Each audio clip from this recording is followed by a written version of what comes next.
Right then, part 3, here we are. Yep, part 1. Bought the bike, tried to get it running, thought it was seized, found out the starter motor was seized, and freed off the starter motor. I managed to get it turning but didn't get it started. Part 2, took the carbs off, cleaned them all, put them back on, eventually managed to get it started. So now it's part 3 of getting this bike eventually on the road and using it, getting it roadworthy and using it completely legal on the UK roads. So yeah, now it's just basically going to be just cleaning it all up and possibly doing the front brake. Let's go.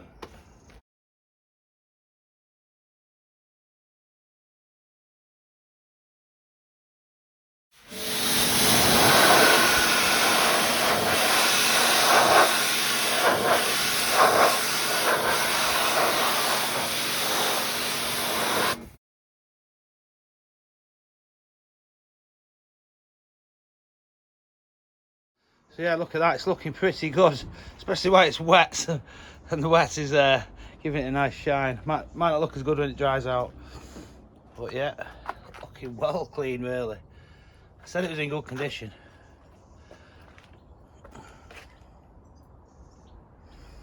Really happy with that. And look at this Motard exhaust. I said that would come up well. And that's just with wire wool and a bit of water really, and soap. That was obviously new just before he laid it up. Brilliant. I've got the screen, which is in a box, just arrived today, so I can put that on. Right then, I'm on with this tank, getting it as nice as I can without actually respraying it or anything. So I'm just going to clean it with this sponge and then I'm going to clay bar it. Bye!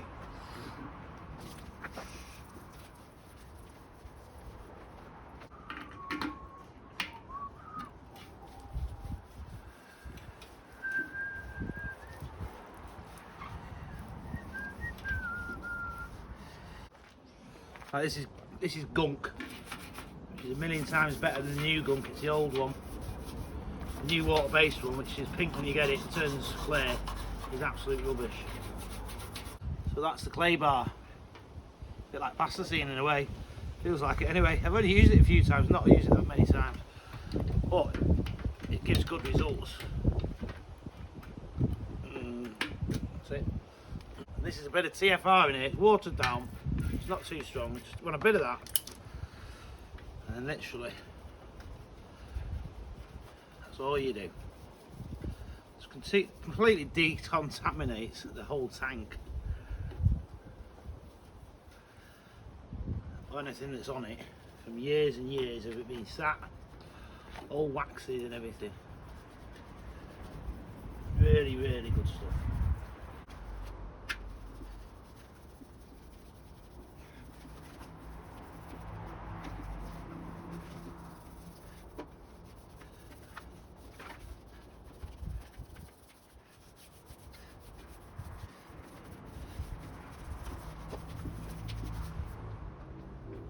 There you go, just get a sponge over it, see what that's like. Should be loads better already. I've not done a great deal.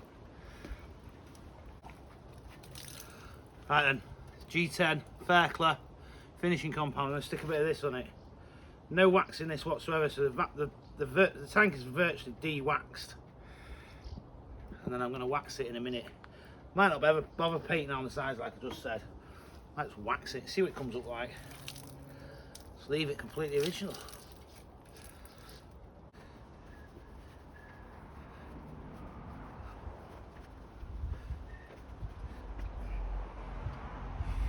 So this is basically just T-cut.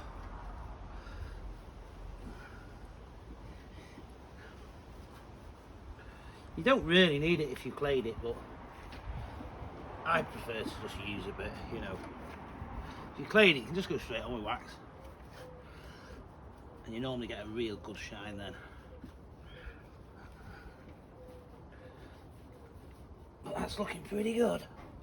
So yeah, built amber double speed wax, about 16 quid on eBay. Pretty good stuff.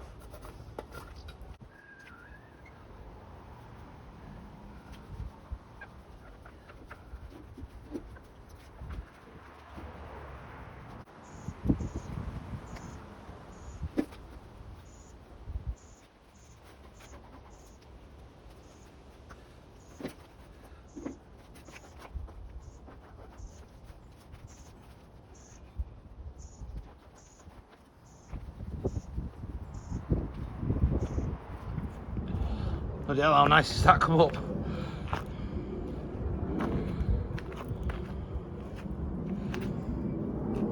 Ooh.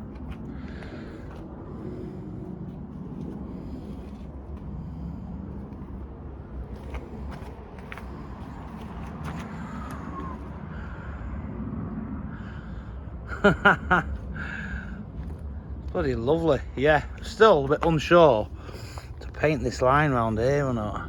It is a little bit rusty and a mess, but I don't know, maybe I will. Happy with that? Right then, the screen has turned up. Have a look at that. Non-standard one. It's made by some company who makes them out of plastic, so yeah, it's still pretty good. But it's going to look bloody loads better on the actual bike. There you go. Oh, yeah.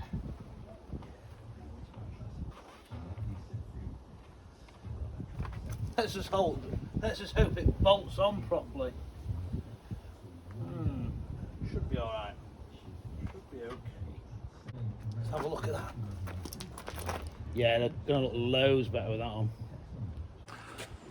Right, I'm just on with this brake reservoir lid. Managed to get one of them out. The other one has been stubborn as anything. So, might have serious problems if we can't get that out. But yeah, let's have a go anyway. It seems to be moving a tiny bit, but it's as if it's sort of twisted. The one was easy.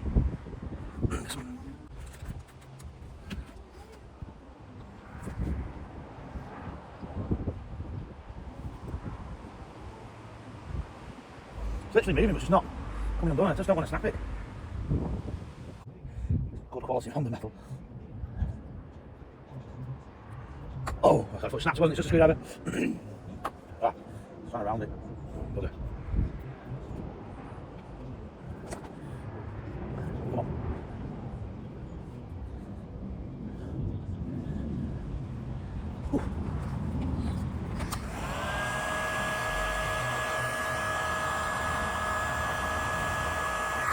It's on the aluminium bit, hopefully. Ah, it's gone. It's freaking snapped, bastard. One good thing here though, I'm presuming this will here pull off. And I'll be able to get the mold grips on it like I did with the starter motor. Well, I thought it'd come off, but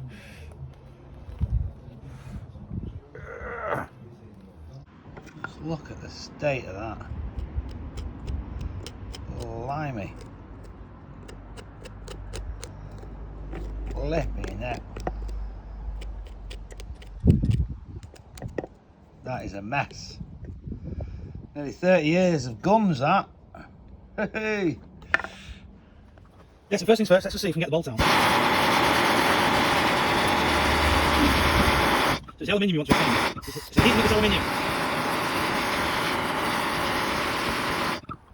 Looks like it's bent as well.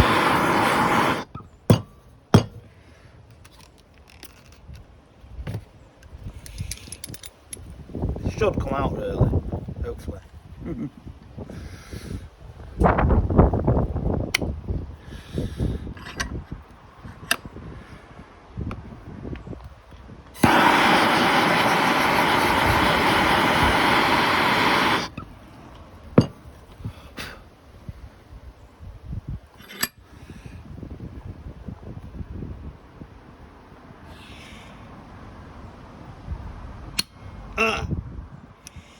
Oh god, I thought it snapped then, but it didn't.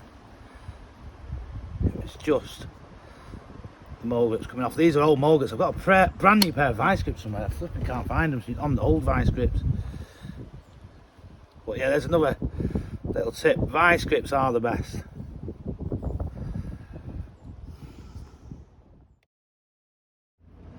Yay, it's out. So yeah, just need to find a replacement for that bolt now for two of them.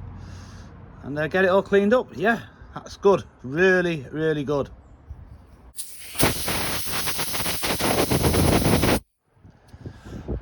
Right, well, there's a little E-clip in here which can be a little bit fiddly. So sunny, I can hardly see.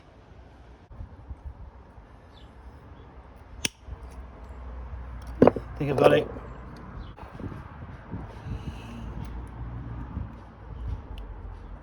There you go. Look at the state of that. Get it cleaned up. Get that cleaned up. Get it back on. Should have good brakes. Right, back on my soda bottle. Let's see what this does.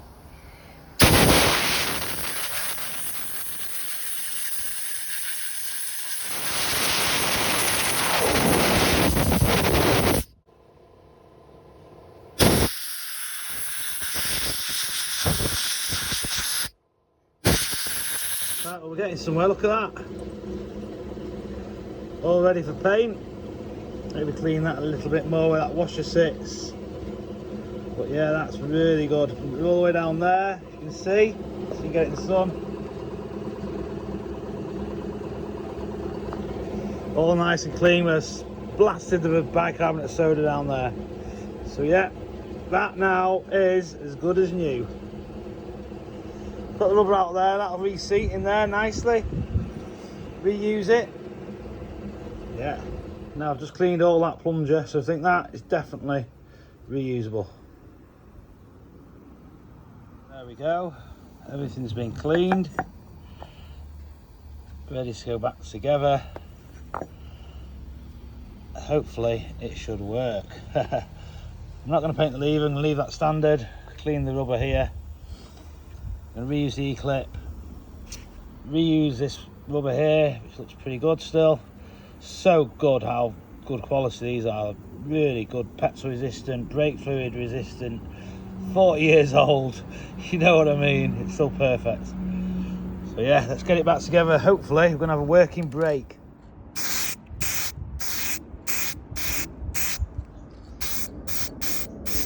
While I'm at it, I'll just mention this clutch, because last night, about 2 o'clock in the morning, I oiled the cable with a hydraulic oil cable. Oil cable oiler, which is there. And I'm just going to say, you can sort of clamp these onto the cable here, and then you wind them up. You can put old engine oil in them, you put new engine oil in them, put thin engine oil in them, thin oil, or anything you want, any oil you want, and it basically hydraulically pushes it all the way down.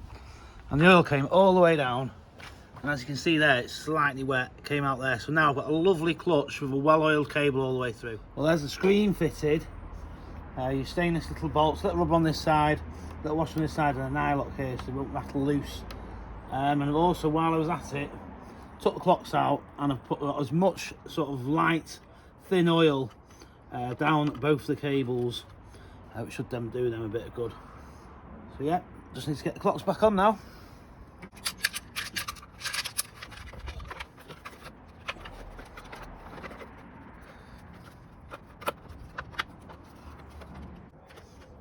They're in position.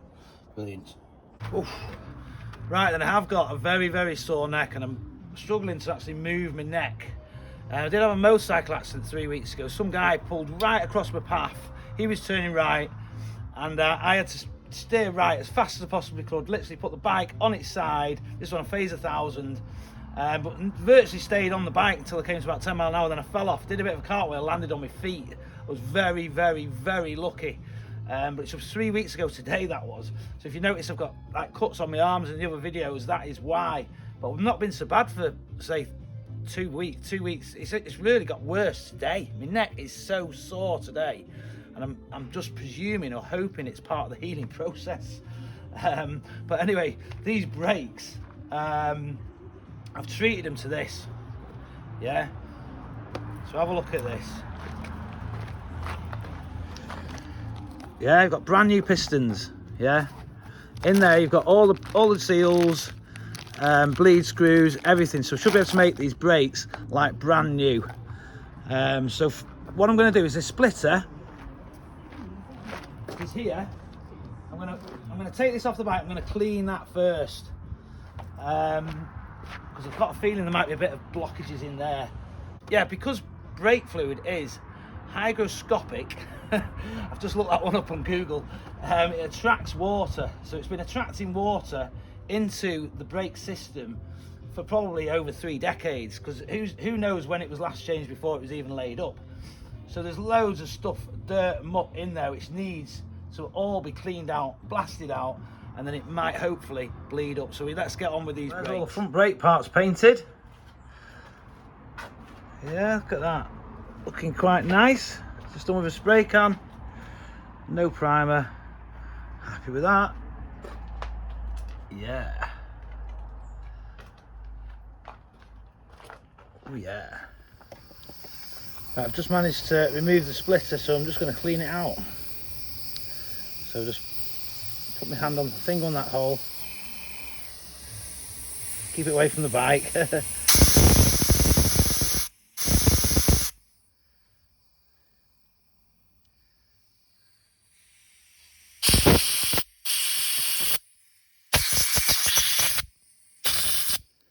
So no blockages in there, so that should work again perfectly, no problems. I'll tell you now, you won't believe it, I am a lucky boy. Look at this. There is the old brake hoses just took off the bike. The blocks around the ends there. You could probably blast them out of the airline, but is it really worth messing around with these old brake hoses? No. Anyway, I've actually found 4 brand new Goodrich brake hoses in my roof, which came with a bike I bought years ago. I don't know which bike, but they actually match up perfectly. There's two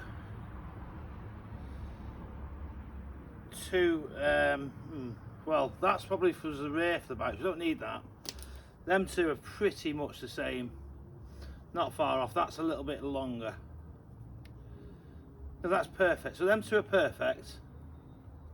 So that's 1 to each caliper from the splitter, and that can go off to the master cylinder. Yep, let's get fitted them. Look at them beauties. Yeah, Goodrich. Even got caps unused on the ends. Brilliant. Well then, there you go. Brakes are back on and looking really good. All painted, new screws, new Goodrich hoses. I have had to put these on back to front, unfortunately. You see where they go there? Because really, there's like a little notch here. They would have come out there and curled around and gone up here, but they weren't long enough because they're not actually for this bike. Show you the other one. So they're both like that, but I'm not too bothered. They should be fine. They should bleed up absolutely fine, just like that. So yeah, looking good. Rubbers are new. Obviously the piston is new. The lead screw's new. You can see there. The cap's new. The rubber cap. There's rubbers inside that are new, all greased, sliders are greased, and obviously new Goodrich hoses. The splitter's all been cleaned out, and then up here you've got the reservoir, which is, this was obviously a mess, that's all been painted. It's got new screws, all stainless screws, and then this has all been painted under here, as you can see. So now it's the job of bleeding the brake system up. This is going to be fun.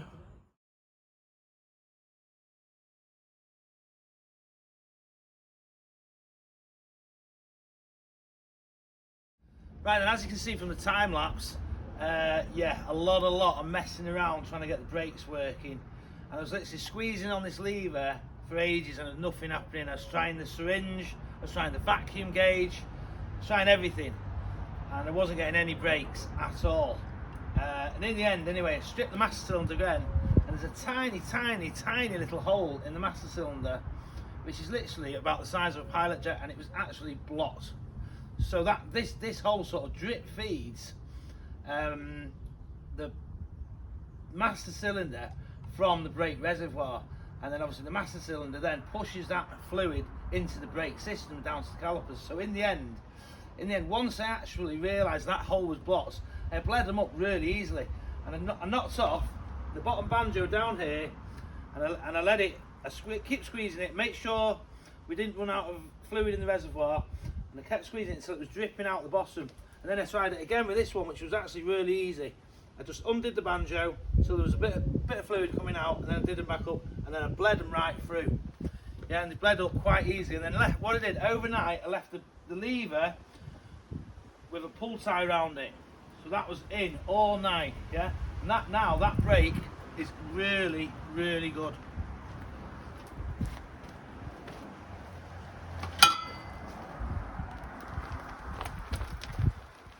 So yeah. So we have brakes, brilliant. Back brake is all working. Absolutely no problems with that. I've not even stripped it down. I've had the front wheel off and I've re-greased the spindle and stuff like that. Re-greased speedo drive. Back wheel really needs to come off. I've checked the drive shaft oil. It was just like brand new and full to the top. I did actually have replacement oil, but I just thought, you know what, I'm just going to leave it in. So now one thing I need to do is change the engine oil, fit the genuine Honda oil filter, and get some antifreeze in it. And then you never know, today we might actually get out for a little test ride. Let's see.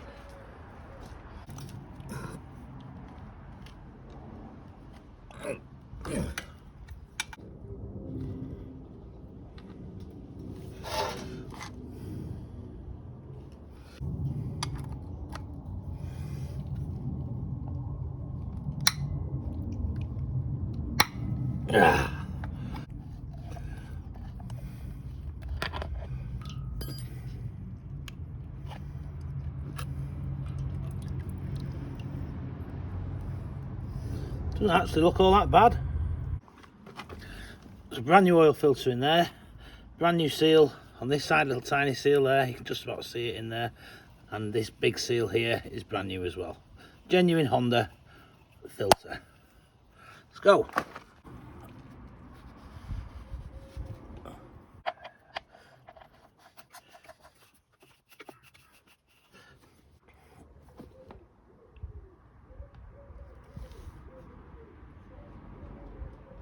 Two and a half litres of oil it takes, so we've got 900 ml here, just to get started with.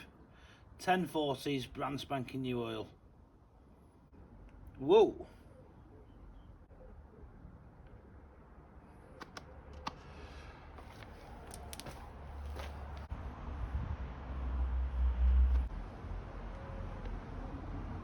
Let that settle for a minute, check it on the dipstick.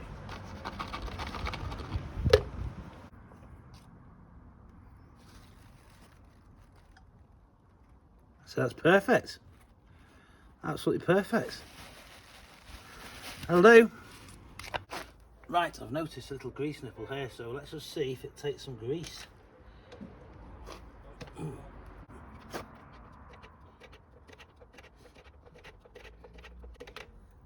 should do the trick. Right then, underneath the fuel tank, looking a bit of a mess, but it's not rotten, which is the main thing. It's holding petrol. Yeah, but I have some of this stuff. Lanolin. Protects, degreases, penetrates, lubricates. But this, as far as I'm concerned, is the best rust inhibitor you can get. So what I'm going to do is I'm just going to paint it on. And this stuff is totally natural. Comes from sheep. And it's brilliant stuff. So yeah, that's what I'm going to do. I'm going to paint it on. And that should protect it. But first things first, I've mixed it with a bit of mineral oil. Yeah. Just going to stir it around, that'll help it go on with the brush. So there you go, that's mixed. Yeah, nice gloopy now, that'll go on lovely. Yeah.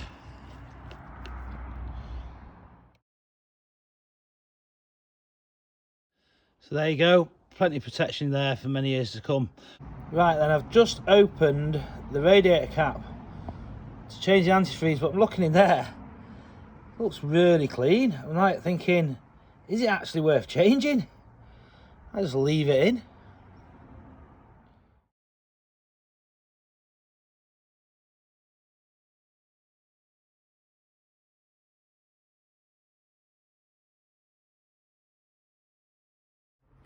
Well, there we are, we're nearly finished, but we've just got one more thing to do, just one.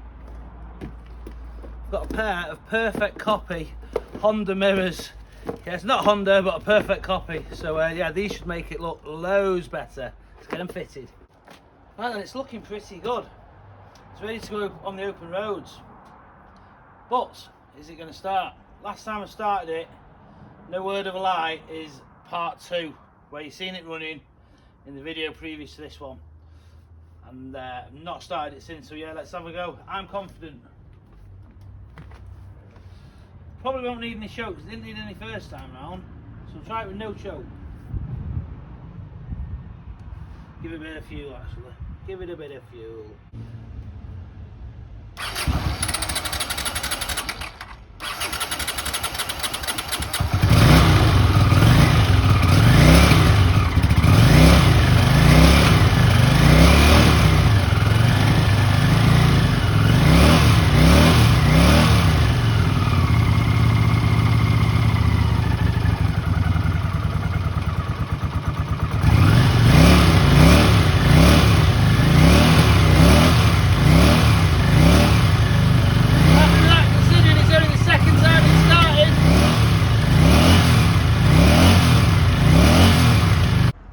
So yeah, it's looking good. Really good. Well happy with it. Happy with them mirrors. Brilliant. So yeah, next thing is yeah, go for a blast.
So that's it for part 3. I am going to do a part 4 as well, but it's just going to be going out on it. Going to be riding over to Susie's house, which is about 30 miles. Hopefully get her on the back if I can persuade her. And then we're going to go to the Southport biker meet on it. So that'll be part 4. So yeah, hope you watched 1, 2 and 3. Hope you enjoyed them. Hope you watched the 4th one. Thank you very much for watching. Bye.